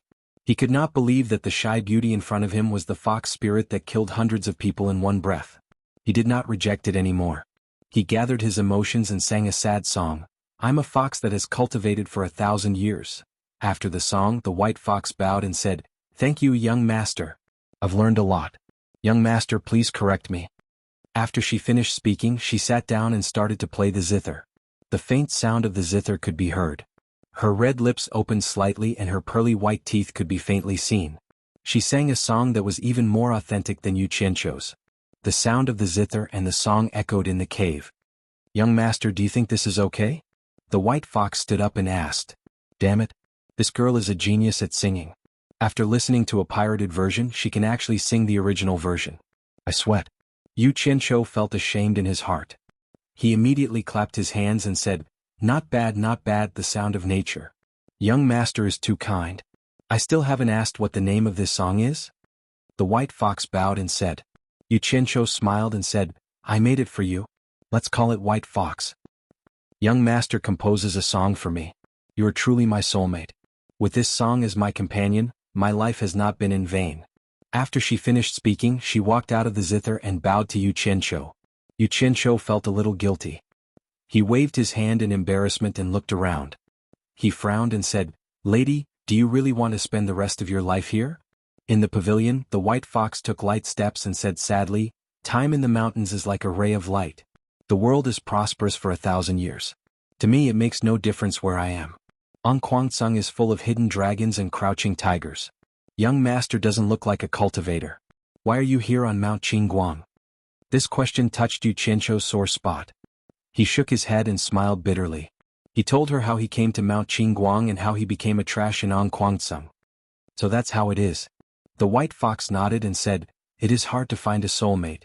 Being able to meet young master is fate. Allow me to do my best." After she finished speaking, she patted her chest. She opened her red lips and spat out a golden pearl floating in the air. The white fox pointed with her 2 fingers and the golden pearl flew out of the pavilion. A purple light screen immediately appeared around the pavilion, blocking the pearl. The white fox's jade-like fingers pinched the golden pearl. The pearl trembled and a layer of ripples appeared on the purple light screen. The golden pearl slowly squeezed out of the light screen. It floated in front of Xianxia. "This is for me?" Xianxia caught it and asked in astonishment. The white fox nodded and said, "That year it was for this item that my husband's life was delayed. This made me feel endless regret. Ever since I obtained it I have never used it. However, there is no doubt about the effect of this item. When I was imprisoned, my cultivation had just reached the late stage of nascent soul. I have not cultivated for 200 years. Now I have unexpectedly reached the late stage of passing tribulation. As for the other uses of this item, I have never studied it and do not know. However, it will definitely have a miraculous effect on changing young master's physique. This point I am deeply aware of. Young master can directly consume it." Xianxia was shocked. He had never cultivated before. To be able to reach the late stage of passing tribulation from the late stage of nascent soul in 200 years, that was a gap of 3 whole levels. As a person in Guangzhou, even if he had never eaten pork, he had seen pigs run. Ordinary cultivators, even if they wholeheartedly cultivated, would rarely be able to smoothly cultivate from the late stage of nascent soul to the late stage of passing tribulation in 200 years. This point could be seen from the fact that the head of Guangzhou, Lu Changqing, was only able to reach the middle stage of nascent soul in 200 years. "Truly a good treasure," Xianxia exclaimed. The white fox raised her hand and gestured, "Young master." The former nodded and glanced at the little bit of red lips. She thought to herself, "It came out of her mouth and was swallowed into my mouth. I don't know if this counts as an indirect kiss." Smelling the faint fragrance of the bead, she raised her head and swallowed it into her mouth. Only then did he realize that this egg-sized item was very difficult to swallow. The white fox made a finger seal at him. Xianxia felt a huge pain in his throat as if it was about to be torn apart. The golden pearl had already entered his body. Chapter 9. How Sansi leaned against the door. His disciple came back happily. He didn't know what was wrong with him. He didn't even greet him and went back to his nest. As soon as the latter entered the room, he threw himself on the bed and covered his head with the quilt. He stuck out his butt and laughed crazily. He didn't expect that a song could be exchanged for such a treasure. No wonder people in his previous life said that knowledge could change one's fate. He was a good example. Thinking of this, he couldn't wait to get up and sit cross-legged. He used the mysterious heaven method to feel the aura of heaven and earth. After a night, he didn't feel any aura at all. Instead, he sat until his butt was numb. Xianxia was so sleepy that he yawned. He couldn't take it anymore and fell asleep. When he woke up, he was a bit puzzled. He swallowed a treasure, but why didn't there be any reaction? This didn't conform to the rules of the main character. Another month passed. How Sansi didn't know what happened to his disciple. There was no smile on his face. Day by day, his face became more and more gloomy. It was a bit green. Xianxia didn't know whether to laugh or cry. He didn't know what he swallowed. Anyway, he had a lot of feces and urine these days, so he got dirty easily. He almost became a fertilizer supplier for the fields. Could it be that everything he ate turned into waste and was excreted? He asked himself. He also asked the white fox, but she didn't know the reason either. Xianxia suspected that this treasure was only effective for monsters and not for humans. As the days passed, he was more and more sure of his guess. The new talent assembly, which was held once every 10 years, was about to begin. It was the most nervous moment for the disciples of the last phase of the aura training stage. At that time, all the cultivators in the world would gather and compete on the same stage. The number of foundation building pills would be decided by the number of matches. What was foundation building pill? It was an indispensable pill for cultivators to enter the foundation building stage from the aura training stage. It was refined by all the sects with money and effort.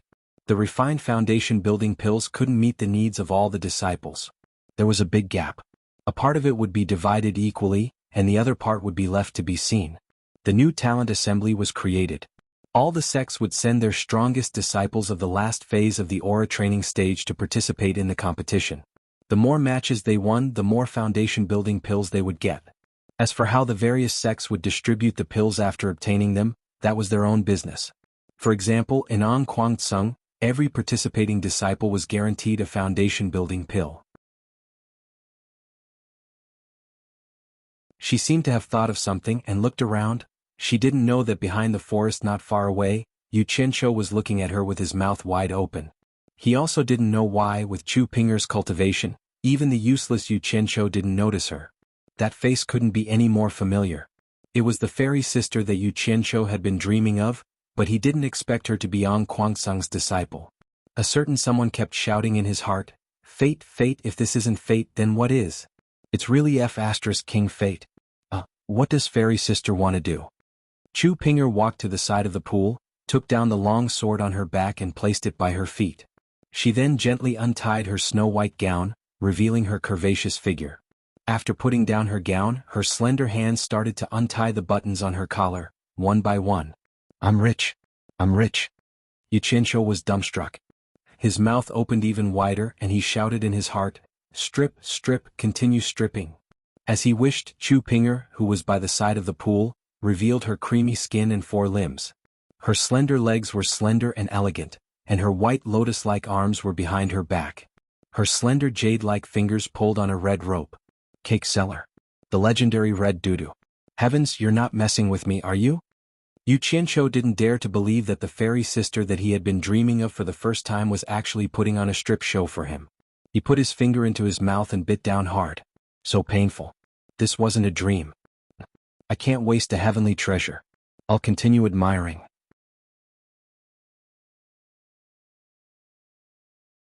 Of course, if she were to complain to the sect, Xianxia would definitely have to bear the consequences. But would she do such a thing? In this era of strict etiquette, if this matter were to be publicized, it would be tantamount to ruining her innocence. She was afraid that her sweetheart would never look at her again. Chu Pinger gritted her teeth and said, "What did you see?" "Don't be impulsive. Impulsiveness is the devil." With the sword on her neck, this girl's hands were trembling badly. Xianxia was really afraid of her. He first comforted her, then replied, "I really didn't see you take off your clothes." He really wanted to slap himself. "Since you didn't see it, how do you know that I took off my clothes? Aren't you looking for excitement?" As expected, "What did you say?" Chu Pinger roared hysterically. Pain came from his neck. Xianxia felt the sword had already cut into his skin. He hurriedly said, "I didn't see anything. I didn't see anything." Silence. The two of them maintained this posture and stood there motionlessly. Wrong. Xianxia did not dare to move. He looked at Chu Pinger pitifully, like a lamb waiting to be slaughtered, praying for mercy. After a long time, Chu Pinger's face turned cold. Words jumped out from her pink lips one by one: despicable, shameless, vulgar, scum, hooligan, beast. After that, she kicked Xianxia's chest. F***ck. The latter screamed in pain and rolled down the mountain. Dying under a peony flower, becoming a ghost is also a romantic. Which bastard said that? Damn it. If you have the guts, try it. Xianxia, who was lying in a pile of thorns, groaned in pain. After spending a long time, he finally got up. When he looked up, the tigress had already left. His body was hurting everywhere. The thorns were pulled out one by one. He walked back unsteadily. "Who did it?" Xianxia asked in a deep voice. His face was frighteningly pale. Usually, everyone looked down on his disciple. He also knew that it was normal to be mocked. His disciple was indeed too much. But daring to lay a hand on his disciple, did he really think that he, Elder Ang Kuangsang, was a clay figurine? "I accidentally rolled down the mountain. It's not anyone else's fault." Xianxia grimaced in pain. A footprint on your chest, a sword wound on your neck. You can even fall like this?" Xianxia sneered. He grabbed his disciple's hand and dragged him out. "Follow me to the Green Light Hall. We're going to reason with sect leader Xixiang." "Wait," Xianxia shouted. How would he dare to go to the Green Light Hall? He would be chased down the mountain. Thinking that his master was not an old-fashioned person, he smiled bitterly and told him what happened. Actually, he did not want to say it. It wasn't something to be proud of. He had to say it. The old man's face was so black that it could bite someone to death.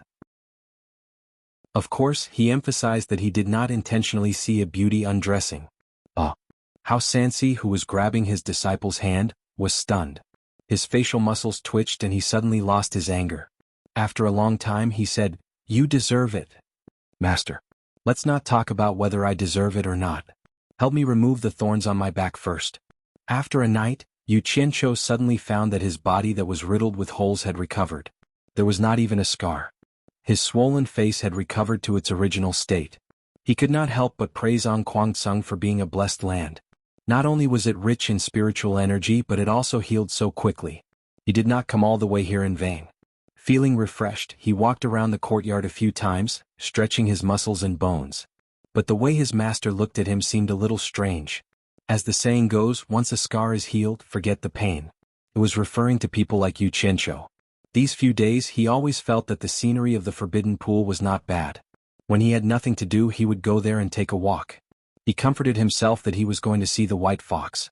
The sunset was infinitely beautiful, but it was nearing dusk. Looking at the sunset, Yu Qianzhou returned from the back of the mountain in disappointment. Along the way he was mentally prepared for the endless sarcastic gazes and words. To paraphrase a saying from his previous life, as long as you come out to mingle, there is no way you won't be stabbed. It was changed to, as long as you come out to walk, there is no place without sarcasm. He was already used to it. He walked back indifferently and passed by a pair of female disciples. When he heard what they said, Yu Qianzhou was so shocked that his jaw almost dropped. No, to be exact, it should be a song. If he did not hear wrongly, the two of them were singing, "I am a fox that has waited for 1,000 years. 1,000 years of waiting, 1,000 years of loneliness." Even the tone seemed to be the same. Is there something wrong with my ears? How is this possible? Yu Qianzhou dug his ears. He must have heard wrongly. When I loved you, you were penniless and studying hard. When I left you, you were in the bridal chamber of the golden roll. Someone was singing behind him, and the voice was very loud, especially the words, bridal chamber of the golden roll. It sounded like two men were singing together. Although it was out of tune, Yu Qianzhou was sure that it was the song he taught the white fox. Turning around, he saw two familiar faces walking towards him. One of them laughed. "Yo, Martial Granduncle is here. You haven't heard the song we are singing, right? This is a song composed by Martial Uncle Chu Pinger. It is very popular in Guangcang." The other person laughed. "You are talking nonsense. Martial Granduncle doesn't have any friends here. Where can he go to listen to this song?" The two of them laughed and left, continuing to sing the song that was out of tune. A song composed by Martial Uncle Chu Pinger. Who is Chu Pinger? Damn it. I was the one who brought it here. How dare you infringe my copyright? Damn it. Yu Qianzhou cursed in his heart and shook his head with a bitter smile. He guessed that someone had entered the grotto and heard the white fox's song. Along the way he heard many people singing the same song. Yu Qianzhou was a little numb. When he returned to the courtyard, he saw his master cooking the barbecue. He was a little embarrassed. He had not done any proper work recently and had not been filial to his master for a long time. He actually forced his lazy master to do it himself. He walked in front of his master and picked up the wine pot on the table. He laughed. "Master, you are resting. Let me do it. I am a fox that has been cultivating for 1,000 years. 1,000 years of cultivation is 1,000 years of loneliness." Xianxia nodded and let his disciple do it. Yu Qianzhou, who was drinking, was a little surprised. His master seemed to be singing. When he heard what he was singing, he couldn't hold the wine in his mouth and immediately spat it at his master's face. The two of them looked at each other, dumbfounded. Chapter 11. Xianxia's face twitched as he wiped the wine off his face and said hatefully, "Little brat, what are you doing? My throat is sore and I can't hold it in. I think the injuries from last time have not fully healed and I can't stand this smoke. I'll go back first, please forgive me, master." Finished speaking, he ran back to his room. Yu Qianzhou patted his chest. His master was almost 200 years old and he had unexpectedly started to sing. Although the action just now was unintentional, it was still very disrespectful. Master is a good person. Thinking about how Xianxia had taken care of him during this period of time and had never put on airs as his master, he could not help but sigh. Sitting cross-legged on the bed, he continued his useless practice. This is? Yu Qianzhou, who had entered a state of emptiness, suddenly opened his eyes and his lips trembled as he said, "Spiritual energy." He closed his eyes again in disbelief. It really was spiritual energy. The substance in the air that made people feel refreshed was like a happy little fairy wandering around. Yu Qianzhou was so excited that he was trembling a little. It had been almost a year and he had been sitting in a dull and boring manner every day. Countless mocking eyes, was it really okay? Everything was for persistence and he firmly believed that he would succeed. Happiness came too suddenly and he did not dare to think too much about it. He stabilized his emotions and got rid of all distracting thoughts. Using the mysterious heaven skill that could not be more familiar, he breathed in and out the air. Since he could feel the incoming spiritual energy, he could also retain it and slowly infuse it into his 8 extraordinary meridians, circulating it in his meridians. His whole body was like a precise machine. The loose spiritual energy circulated for a few rounds and turned into a continuous stream of qi, flowing into his dantian like a river flowing into the ocean. The absorption of the spiritual energy became smoother and smoother, methodically circulating under the guidance of the mysterious heaven skill. With the influx of spiritual energy, the dantian, which was originally a ball, inflated like a balloon. Yu Qianqiu immediately felt his whole body warm and comfortable to the point that he let out a slight moan. The spiritual energy of Mount Qingguang was naturally worlds apart from that of the secular world. Otherwise, it would not have attracted the attention of cultivators and become their own. However, if he wanted to inflate his dantian in one go, it was not something that could be done in a short time. Yu Qianqiu, who was immersed in the pleasure, ignored the passage of time and focused on absorbing the spiritual energy. In the blink of an eye, 2 days had passed, but he was completely unaware of it. His disciple hadn't come out to eat for 2 days. Could it be that he was afraid because he sprayed wine all over his face? Xianxia was a bit worried. Cultivators who didn't need to eat were those who had reached the core formation stage and were able to abstain from eating. If mortals didn't eat for a few days, they would die. Is Master such a petty person? Xianxia's thoughts went astray. He was a little unhappy and decided to enlighten his disciple. He walked over and pushed open the door without saying a word. Yu Qianqiu was sitting cross-legged on the couch with a smile on his face. His forehead was glistening. He didn't look like someone who hadn't eaten for 2 days. He was in good spirits. The mysterious heaven skill is absorbing the spiritual energy. Xianxia's mouth opened so wide that a fist could fit in it. His face was full of surprise and disbelief. He stretched out a trembling hand and released a white true energy from his palm. The white true energy swirled and curled into Yu Qianqiu's mouth and nose. There was no need to think anymore. His disciple had already learned the mysterious heaven skill. Xianxia couldn't help but burst into tears. Could it be that God had opened his eyes? When he accepted Yu Qianqiu in the Green Light Hall, he was afraid that his senior brother would be embarrassed. He didn't want to embarrass his senior brother, so he did him a favor at little cost. Otherwise, no one would accept this kind of disciple who didn't have the slightest cultivation root. An Kuang-tsung had been in the cultivation world for thousands of years. He had encountered this kind of thing more than once. But who didn't want their descendants to live to 100 years old? What was the point of entering An Kuang-tsung? They all achieved nothing and died of depression before they reached 100 years old. People who didn't have the cultivation root wanted to cultivate. The gap that couldn't be crossed was still vivid. At first, Xianxia didn't care. He just accepted a disciple who did odd jobs. As time went on, Yu Qianqiu's tireless and persistent efforts moved him. He also deeply felt the unwillingness and bitterness in his disciple's heart. But what could he do? He couldn't help at all. He could only try his best to treat Yu Qianqiu better. He hoped that his disciple could live a happy life for decades. Was it really heaven rewards the diligent? Xianxia silently wiped away the tears on his face. Looking at the smile on his disciple's face, he was very comforted. Then he went out and left the door unlocked. He sat down cross-legged at the door. He wanted to protect his disciple. This was the key moment of entering the cultivation world. He must not be disturbed. As the saying goes, the sea can accommodate all rivers and the sea is big. When a cultivator just entered the cultivation world, it was the key moment of forming the dantian. Usually, the more spiritual energy the dantian could absorb in the early stage, the larger the capacity of the dantian. This also meant that the future of cultivation would be higher. At such a moment, Xianxia didn't dare to be careless. In the cultivation world, cultivation was divided into 5 levels: qi refining, foundation establishment, core formation, nascent soul, and tribulation passing. Under normal circumstances, those who couldn't form their dantian for more than 2 days would have a hard time reaching the foundation establishment stage. Foundation establishment was possible in 2 days, core formation was possible in 3 days, nascent soul was possible in 4 days, and tribulation passing was possible in 5 days. Although it was said that it was possible, it didn't rule out other reasons for failure.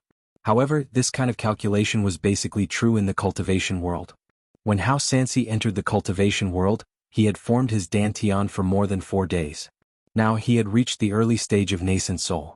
Now that his disciple had formed his dantian for more than 2 days, it shouldn't be a problem for him to reach the foundation establishment stage. Xianxia sat on the bed. 2 days had passed, and he felt that his dantian had swelled into a ball. It seemed that the speed at which spiritual energy was absorbed had slowed down. He wanted to use spiritual energy to form a bigger ball, but he didn't have the strength to do so. He had read about forming his dantian in the Mysterious Heaven Method book, so he knew about it. However, he had reached his limit. Just as he was about to stop, he suddenly felt something moving in his chest. That thing seemed to be attracted by the vital energy in his dantian and slid towards it. When that thing drilled into his dantian, the originally small dantian suddenly squeezed something in, as if it was about to be torn apart. Xianxia was in so much pain that he was sweating all over. He wanted to scream, but he couldn't. There was a loud bang in his mind, and an image appeared in his mind. In the white haze, a golden ball floated and slowly rotated. Xianxia immediately came to a realization. Wasn't this the golden bead that the white fox gave him that day? When he felt the pain of his dantian being invaded, he couldn't help but be stunned.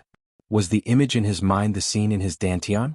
He saw the golden bead rotating, driving the white vital energy in his dantian. After it was stirred into strands of white silk, it was absorbed by the golden bead. F***ck. Xianxia was shocked. The vital energy in his dantian was almost completely absorbed by the golden bead. His dantian, which had not been shaped for long, was slowly collapsing. If this was really the case, then all his previous efforts would have been in vain. He wanted to stop the golden bead, but he couldn't control it at all. Damn it. I worked hard for a whole year and now I'm back to square one. Xianxia hurriedly used the Mysterious Heaven method. A steady stream of spiritual energy was absorbed, turning it into vital energy and entering his dantian. Although the golden bead was small, it was like a bottomless pit, absorbing however much vital energy there was. Xianxia couldn't figure out what it was, so he decided to fight it with his life. If he didn't take advantage of the fact that his dantian was not shaped yet, then he wouldn't be able to have a high cultivation in this lifetime. The Mysterious Heaven method was used to the extreme, desperately absorbing the spiritual energy, and the golden bead was also doing the same. The man and the bead were stuck together. The 3rd day passed. Xianxia didn't expect this useless disciple to have a bit of talent. He released his vital energy again and it was quickly absorbed by Xianxia. Knowing that his disciple was still blowing his dantian, he continued to guard him. The 4th day passed and the vital energy was still being absorbed. Xianxia was a little surprised. The 5th day passed, and Xianxia was trembling with excitement. What did this mean? It meant that his useless disciple had the possibility of reaching the tribulation stage. Not to mention on Guangceng, even in the cultivation world, how many people could have such talent? He didn't dare to meditate anymore. He guarded his disciple's door and looked around vigilantly. The 6th day passed, and Xianxia's forehead was sweating. How could this be? The 7th day passed and Xianxia was a little worried. Did his disciple have any problems with his cultivation? The vital energy in his palm was just released tentatively, but in the blink of an eye, it disappeared without a trace and shot directly into his disciple's nose and mouth. Xianxia wiped the sweat off his forehead. How could a disciple who had just joined the sect absorb spiritual energy at such a speed? How could his dantian store it?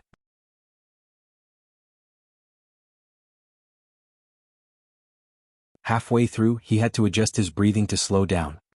He cursed in his heart, "The Japanese are not good enough. Change the line. The revolution has not succeeded yet. Comrade, you still need to work hard.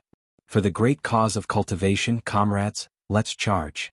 Xianxia pushed his innate chi to the limit, sweeping through everything in his way. The immense pain made his body tremble a little. He bit the tip of his tongue, held his strength, and broke through the last obstacle in one go. In an instant, his body felt as if he was soaking in a hot spring, and his whole body felt comfortable. His jianxi circulated again and again, and the feeling of his 8 extraordinary meridians being connected was truly wonderful. After enjoying it, he was pulled back to reality. Xianxia thought to himself, "Don't tell me that I have mastered the Mysterious Heaven skill just like that?" He had already reached level 4? I'll have to ask Master to be sure. His jianxi slowly returned to his dantian, and he checked the huge space in his dantian. Suddenly he thought of a problem. If his dantian was so big, wouldn't his stomach become a big belly woman? A month had passed and his disciple still hadn't woken up. How could a normal person blow the dantian for a month? Xianxia stood in front of the bed with a heavy expression. He was sure that something had happened to his disciple. Just as he was considering whether or not to investigate, a scream was heard. Qianxia jumped up from the bed. He looked as if he had seen a ghost, and his hands kept touching his abdomen. After a long time, he patted his chest and said, Good, I didn't become a big belly woman. That scared me to death. Suddenly he saw an old face coming over and he was shocked again. When he saw who it was, he exhaled, Master. It's you? Xianxia looked him up and down and said suspiciously, You've been sitting for a month, are you okay? I'm fine. Qianxia patted his chest and said with a smile, Master. I succeeded. Then he was stunned. I sat for a month? What do you think? I guarded your door for a whole month. How is that possible? Normal people only need 5 days to blow the dantian, but you sat for a whole month. You're not trying to fool people, are you? Xianxia asked. Qianxia laughed. It should be because of the golden pearl in his dantian. He didn't know if he should tell his master or not, so he decided not to say it first. He shook his head. I don't know what happened either. Xianxia didn't ask any more. He sighed, patted his disciple's shoulder and said, You can be considered to have entered level 1 Qi training. Since there's hope, you should work hard to cultivate. When you reach level 4 Qi training, you can cultivate skills. Qianxia scratched his head in embarrassment and said, Master, there's something I want to ask you, please help me take a look. Xianxia nodded his head. He said this with a guilty conscience, but in his heart he already knew that it was because of the golden pearl. However, because of his past life, and after listening to his master's words, he decided to keep the matter of the golden pearl to himself. It wasn't that he was afraid of what his master would do, but some things were always like this. There were some things that couldn't be said even to the people closest to him. It wasn't that he didn't believe it, but it was for the good of everyone. The forbidden area in the back mountain? Xianxia muttered to himself. His disciple often went to the back mountain. Perhaps it really had something to do with that. He then shook his head and stopped thinking about it. A few days later, Qianxia was meditating on the couch when Xianxia came in and threw a pile of things on the couch. The former stopped his cultivation and woke up. The latter smiled and said, I'm going out for a month. There are some spirit stones here for you to cultivate and absorb. I copied that book for you. There are all the cultivation methods for the aura refining stage inside. There's also that sword, I found it. When you cultivate, find a remote place and don't let people see it. Although your cultivation is enough to carry a sword, the sect hasn't given it to you yet. It's not good to let people see it. Keep the matter of your cultivation a secret for as long as you can. Qianxia flipped through the book and asked doubtfully, Master, where are you going? Xianxia smiled and said, Your cultivation speed is godly. This time, I want to go to the new talent assembly, with sect leader Xixiang's help. Tomorrow I'll go with a few Xixiang. At that time, when we distribute the foundation building pills, I'll have the nerve to ask for 1 or 2 to prepare for your foundation building. And? Qianxia nodded. He bit his lips and didn't say anything. His eyes were a little red. How could he not know that this drunkard of a master was used to being lazy? Now that he took the initiative to ask to do something, it was for him. The next day his master left. Qianxia picked a time when there was no one around.